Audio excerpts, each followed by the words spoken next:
Hey everyone, welcome back. This is my review of Parasyte episode 7.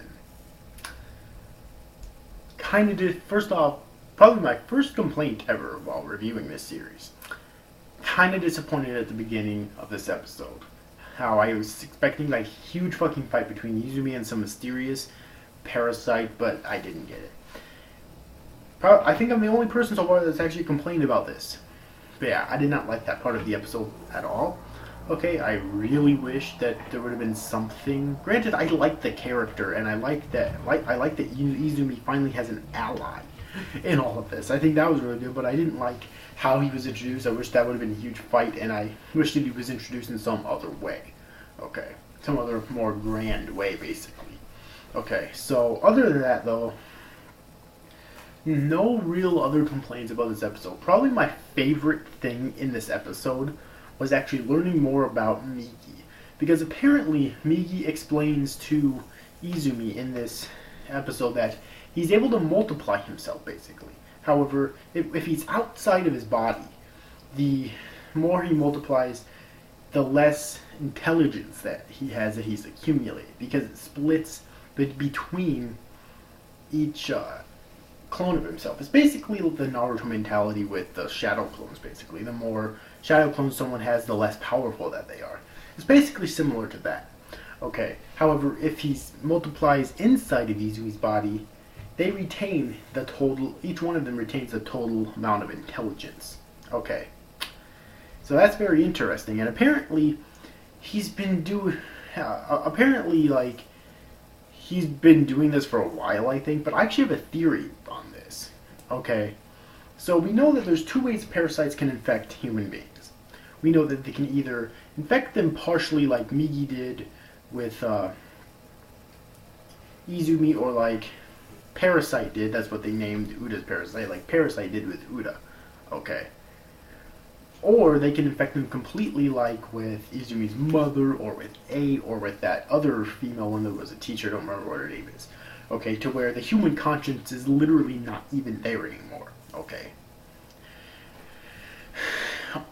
So, if it happened, my theory is that if it does happen the way it did with Izumi and Uda, is that, my theory is that in the very beginning, Migi started multiplying inside of Shinichi.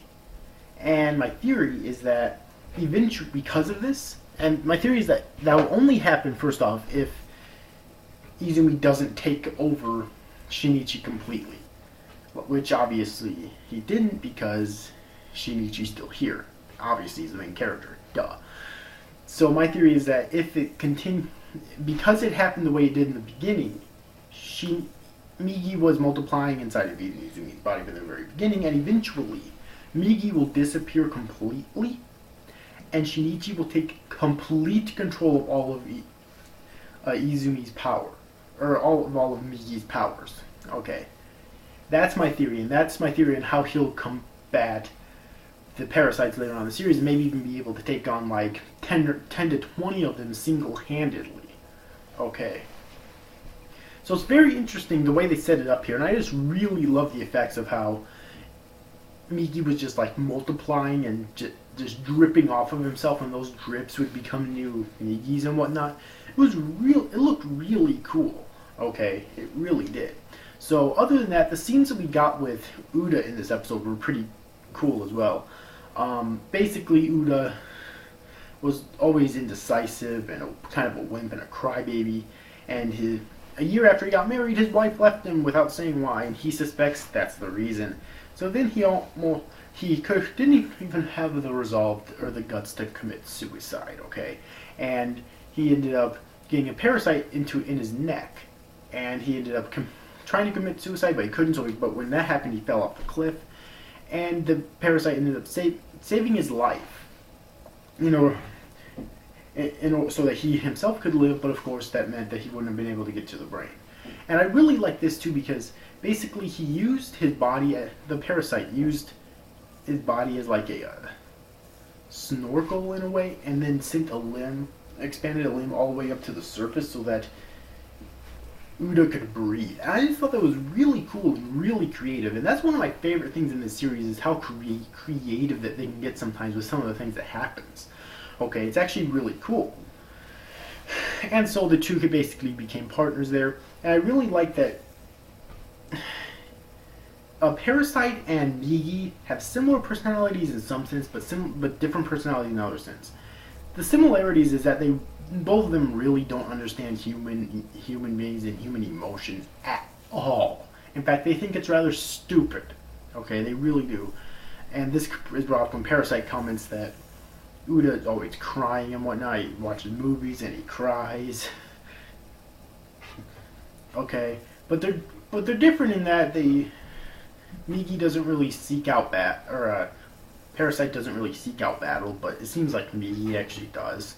Okay, and they're similar in another way, which is that Migi, if you remember, learned human speech and whatnot and got his intelligence from reading books and going on the internet, while Parasyte got it from watching TV and watching movies. Okay, so that's also very interesting. I just love seeing the similarities and differences between these two Parasytes. And it's really nice to see that there's going to be another Parasyte, okay, to help out Izumi and Migi. Because at this point in the series, they really need it, okay? They really do. So, yeah, but other than that, once again, I thought this was a fantastic episode of Parasyte, okay? The animation, the art, and the music was all amazing as always. The fighting, what little fighting there was in this episode was great as always. There was the only fight in this episode was the fight between Izumi and his mother, and it was actually Uda that ended up killing his mother because he didn't feel that even though he knew that wasn't his mother, he didn't feel like he should be the one to kill his own mother. Also, another thing I want to mention, which has to do with Izumi's personality once again. Like I mentioned with the past few episode reviews, that Izumi's personality is changing, okay? It really is. And it's obviously because of Migi's influence. And this episode, when he's about to kill his mother, he hesitates, sure. But he doesn't have any look of emotion after basically seeing the burn scar on the back of her arm. But he doesn't have any, show any emotion in his face or anything, okay? He just kind of hesitates and is holding the blade up here because Migi went to sleep, of course, just in the nick of fucking time, right? But anyways, though, he's holding the blade up here, but he doesn't show, while he hesitates, but he doesn't show any, emotion whatsoever. So it's not like he's getting sad or anything. Or he might be, but maybe not showing it. So it definitely goes to show that Migi is influencing his personality even more than usual. And it really makes me interested to see how his character is going to evolve by the end of the series. Is he just going to be a cold-hearted killer by the end of the series? Is he going to be a ruthless and main character who still has a heart and is willing to spare people, but is still willing to kill innocent people in order to take out all the parasites? It's interesting to see exactly how he's going to get. Okay, and I think the final scene that I want to mention was the scene at the end of the no, two more scenes actually. First off, the scene with Izumi and his father was kind of intriguing, okay, because Izumi, and another thing that talks about Izumi's personality is the whole fact that he thinks that when his father was crying in the hospital room, he should have been crying as well, but he didn't. He held it all in, and that could also be because of Migi's influence. But other thing I want to say about his father is that it's kind of vague. Does his father still think that it's a dream, or has he kind of finally accepted the fact that his wife really did die from some sort of monster? Because when in that scene, Izumi basically asked his father in that dream that he had, did his mom suffer? And Izumi's father said no.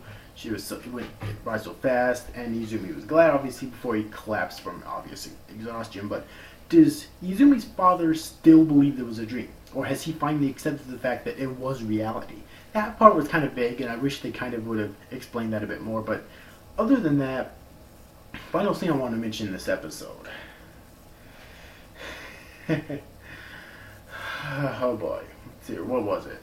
It was, damn it, I don't remember it, but either way, it's not, I don't think it was that important. I just wanted to mention as many notable scenes as possible, but I don't think it was that important. So, anyways, overall, I thought this was an amazing episode of Parasyte. Once again, oh yeah, this was the final scene in the episode, literally just before the ending credits, where Izumi returned home and both Maruno and that other chick who's still really mysterious could tell he was there. Maruno could obviously see him, but the other chick seemed like she could sense him, which again makes me think that there's more to this character than meets the eye.